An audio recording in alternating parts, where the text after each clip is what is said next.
안녕하십니까. 신영일의 비즈 정보 플러스입니다.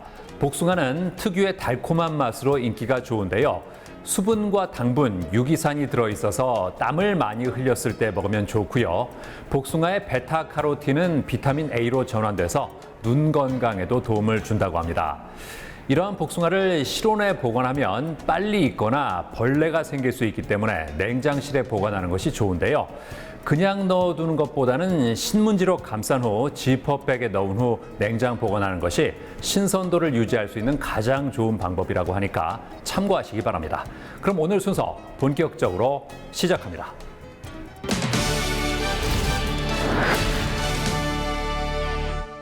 건강한 삶을 유지하는 데 빼놓을 수 없는 요소 중에 하나가 바로 건강한 치아입니다.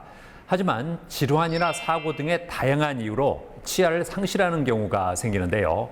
자, 그래서 이번에는 상실된 치아의 기능을 대체할 수 있는 임플란트 수술에 대해서 자세히 알아봤습니다. 의료기술의 발전으로 인류의 평균 수명이 높아지면서 노후 건강에 대한 사람들의 관심도가 커지고 있다고 합니다. 특히 신체 부위 중 치아는 한번 손상되면 자연적으로 회복되지 않는 만큼 평소 관리에 더욱 신경을 쓰는 것이 좋다는데요. 만약 치아가 손상되거나 상실되면 우선 저장력이 저하되어 음식 섭취에 어려움이 생기고 소화 기능에도 불편함이 나타난다고 합니다. 이 밖에도 발음이 세기도 하며 신미성에도 영향을 주게 되기 때문에 치아를 상실했다면 이른 시일 내 본래의 기능을 수복하는 것이 중요하다는데요. 이때 많은 사람들이 임플란트 치료를 고려한다고 합니다. 임플란트는 상실된 치아를 인공치아 이식을 통해서 건강한 구강을 가지게 하는 치과 치료의 한 분야입니다. 다른 보철 치료에 비해 주변 치아를 삭제할 필요가 없고 자연 치아와 거의 유사하게 반영구적으로 사용할 수 있다는 장점이 있습니다. 최근 임플란트 보험 적용이 확대되면서 만 65세 이상이라면 평생에 걸쳐 2개의 임플란트를 건강보험급여 혜택으로 받을 수 있다고 합니다. 이에 따라 임플란트 비용 부담이 줄어서 자연 치아를 대체할 수 있는 임플란트를 통해 노년기 삶의 질을 높일 수 있게 됐다는데요. 하지만 임플란트는 수술 난이도가 높은 편이기 때문에 환자의 구강 구조와 치주 상태를 고려해 안전한 치료 계획을 세워야 한다고 합니다. 환자분이 내원하시면 병원을 찾게 된 이유와 고혈압, 당뇨, 심혈관 질환 등 만성 질환이 있는지 확인합니다. 그 다음 환자의 구강 상태 파악을 위해 검진과 방사선 촬영을 한 뒤 환자가 가장 불편한 점을 개선하기 위한 방법을 찾아 임플란트 수술에 대해 안내하고 있습니다. 임플란트는 기존의 브릿지 보철물과 달리 인접한 치아의 손상 없이도 치아의 기능과 신미성을 회복할 수 있고 다수의 어금니가 빠진 경우에도 부분 틀니 대신 임플란트로 대체가 가능하다는데요. 최근에는 수술 방식이 발전한 내비게이션 임플란트를 통해 더욱더 정확한 임플란트 수술을 할 수 있게 됐다고 합니다. 한편 임플란트 식립을 잘 마무리했다 하더라도 사후 관리를 제대로 하지 않으면 잇몸 염증이 생기거나 주변 치아에 충치가 발생해서 임플란트를 제대로 유지하지 못할 수 있다는데요. 임플란트를 오랫동안 사용하고 싶다면 치아가 빠지기 전보다 더욱더 철저하게 칫솔질을 해줘야 합니다. 치실이나 치간 칫솔을 사용해주면 관리가 더욱 용이하고요. 그리고 평소 음주나 흡연, 딱딱하고 질긴 음식은 되도록 삼가는 게 좋습니다. 또한 정기적으로 치과를 방문하여 검진하고 염증을 예방할 수 있는 관리를 받는 것이 중요합니다. 치아 상실에 대한 대처로 임플란트 치료를 생각하고 있다면 수술 전 정확한 분석을 통해 진단을 한 후 자신에게 맞는 방법으로 임플란트를 식립하길 바랍니다.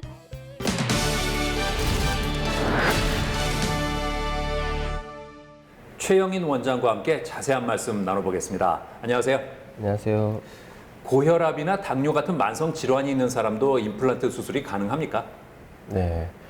과거에는 고혈압이나 만성 질환이 있는 환자분들은 임플란트 시술이 좀 어려운 부분이 있었는데 최근에는 그런 만성 질환이 있는 분들도 구강 세균을 미리 조절하고 그리고 약물 조절을 통해 임플란트가 최근에는 가능하게 되었습니다. 또한 내비게이션 임플란트로 출혈이나 염증을 최소화하여 수술 후 후유증을 더욱 감소시킬 수 있습니다.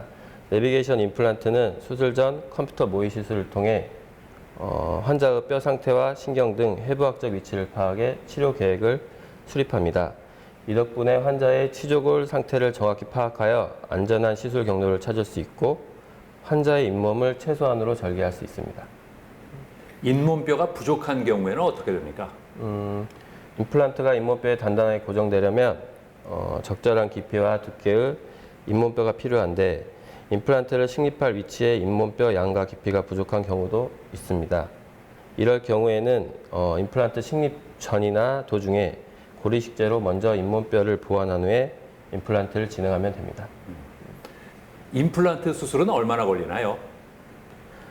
임플란트는 뼈와 티타늄이 단단하게 유착되어 생물학적으로 고정되는 것이기 때문에 일반적으로 4달에서 6달 정도가 필요합니다. 하루 만에 임플란트 치료가 완료된다는 광고가 있는데 이것은 인공치근을 식립하고 상부의 치아 모양의 보철물을 연결하는 과정까지 하루에 완료된다는 것이지 유착 기간을 하루로 단축하는 의미는 아닙니다. 이러한 하루 수술 또한 잇몸뼈의 형태와 강도가 일정 조건을 만족할 때 가능하며 모든 환자가 무조건 가능한 것은 아닙니다. 요즘은 젊은 층에서도 임플란트를 많이 한다면서요? 네, 요즘에 20, 30대 젊은 층에서도 임플란트를 하는 경우가 종종 많아지고 있는데요. 그 이유는 달고 자극적인 음식을 섭취할 기회가 많고 음주나 흡연의 영향을 많이 받고 또 다양한 스포츠를 하면서 구강 질환이 생기고 또는 치아 손상이 많아져 임플란트를 하게 된 경우가 있습니다. 젊은 층의 임플란트 증가를 줄이기 위해서는 치아와 잇몸이 건강할 때 지키는 것이 중요한데요. 평소 꼼꼼한 양치질을 해주고 정기적으로 스케일링을 좀 받아주는 게 좋습니다. 또한 믿을 수 있는 치과를 선택해서 주기적으로 방문하고 관리하시길 추천드립니다. 네, 오늘 말씀 잘 들었습니다. 감사합니다. 감사합니다.